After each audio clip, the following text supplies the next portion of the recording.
मित्रांनो नमस्कार। आज आपण माझ्या हातामध्ये तुम्ही जे फळ पाहिलंय ज्याला 17व्या शतकामध्ये ब्रिटिशांनी फळांचा राजा म्हणून घोषित केलं आणि विम्बल्डन मध्ये या फळाच्या आकाराची ट्रॉफी ठेवण्यात आलेली आहे। अर्थात अननसाबद्दल माहिती देणार आहे। तर मित्रांनो व्हिडिओ पूर्णपणे पहा, स्किप करू नका। याच्यामध्ये असणारे घटक द्रव्य काय आहेत, याचे पोषण मूल्य काय आहेत, अननस कोणी खाऊ नये, कोणी खावावा, किती प्रमाणात खावावा, या सर्व प्रकारची माहिती तुम्हाला इत्थंभूत प्रमाणात देणार आहे। तर नमस्कार मित्रांनो, मी डॉक्टर अजित आणि माझ्या युट्यूब चॅनलमध्ये तुमचं मनपूर्वक स्वागत आहे। मित्रांनो अननस हा फळांचा राजा म्हणून ब्रिटिशांनी संबोधलं, खरोखरच हा राजा आहे मित्रांनो। याच्यामध्ये असणारा ब्रोमेलिन नावाचा जो घटक आहे तो आपल्या हृदयाला बळकटी देतो। हृदयाच्या पेशी आहेत त्यांना मजबूती देण्याचं काम हे अननस करत आहे। मित्रांनो याच्यामध्ये असणारा व्हिटॅमिन सी हा अतिशय महत्त्वपूर्ण असा घटक आहे। 100 ग्रॅम पैकी तुम्हाला 80% यामध्ये व्हिटॅमिन सी ची पूर्तता तुमच्या शरीराला होणार आहे। त्यामुळे तुमची रोगप्रतिकारक शक्ती वाढणार आहे। तुमच्या मुलांना अननस हा नक्की खायला द्या। मी जो फळांचा ज्यूस रेडीमेड घेता त्याच्यापेक्षा हा ओरिजिनल खायचं आणि ओरिजिनल आणायचं। मार्केटमध्ये मोठ्या प्रमाणावर फळांचा अडल्ट्रेशन पाहायला मिळत आहे, भेसळ पाहायला मिळत आहे, वेगवेगळे सिंथेटिक कलर्स वापरले जातात आणि उन्हाळ्याच्या दिवसामध्ये तुम्ही ज्यूस म्हणून हा अननस खाताय। परंतु मित्रांनो मी तुम्हाला आवर्जून सांगेन की ह्या फळाचं तुम्ही विकत आणा आणि ज्यूस बनवा। त्यातला चोथा सुद्धा तुम्ही खाल्ला पाहिजे।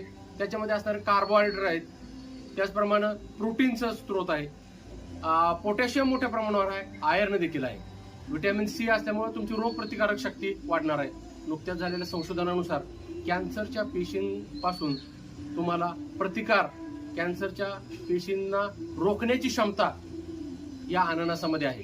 तर तुम्ही हा फळाचा आपल्या शरीरामध्ये आवर्जून वापर करा आणि उन्हाळ्यापासून जे मिळणारी गरमी आहे त्यापासून तुमचे शरीर वाचवायचा प्रयत्न करा।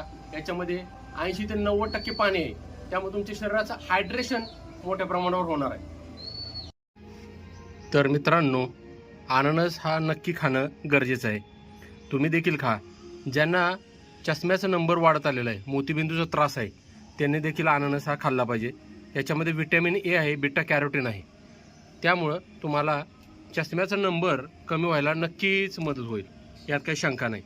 त्याचप्रमाणे मित्रांनो ह्याच्यामध्ये असणारं जे ब्रोमोलिन आहे ते अँटी इन्फ्लामेटरी आहे आणि आर्थरायटिस म्हणजे जे हाडं दुखणे वगैरे जे आहे, त्याचप्रमाणे हाडातून कटकट आवाज येणे, मांसपेशी असेल तर त्याच्यात सूज येणे, ह्या गोष्टी कमी करण्यासाठी अननसाचा वापर तुम्ही करू शकता। याच्यामध्ये मॅंगनीज मोठ्या प्रमाणावर आहे। ज्यांना ऑस्टिओपोरोसिस, हाडं ठिसूळ झालेले आहेत त्यांनी देखील हा अननस खाऊ शकता। तर हाडांना मजबूत येईल, यात काही शंका नाही।